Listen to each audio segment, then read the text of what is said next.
ऐ खुदा अपनी अदालत में भी मेरी जमानत रखना। ऐ खुदा अपनी अदालत में भी मेरी जमानत रखना। मैं रहूं या न रहूं, बाकी मांझी जी के जान के सलामत रखना। मांझी जी के जान के सलामत रखना।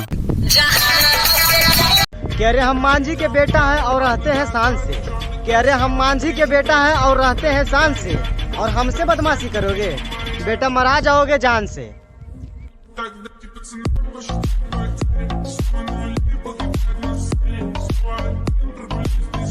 न कोर्ट करी फैसला न थानेदार दे गवाही। न कोर्ट करी फैसला न थानेदार दे गवाही। अब बेटा मांझी के बेटा से लड़ोगो, जीते जमीनवा में दबो गाड़, जीते जमीनवा में दबो गाड़।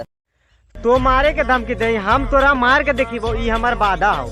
कि अरे तो मारे के न धमकी दही, हम तोरा मार के देखिबो, ई हमार वादा हो। अब बेटा हमार उम्र भले ही कम है, लेकिन पहचान तोर बप्पो से भी ज्यादा हो।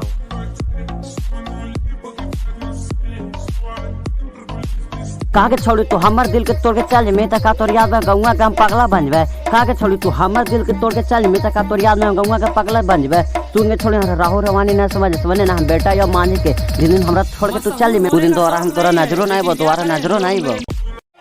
कि शेखपुरा जिला से ही हम अपन दोस्तन खातिर अपन जान दे दे। अब कि अरे शेखपुरा जिला से ही हम अपन दोस्तन खातिर अपन जान दे दे। अब का कहले बदमाशी हमरा से कर दे।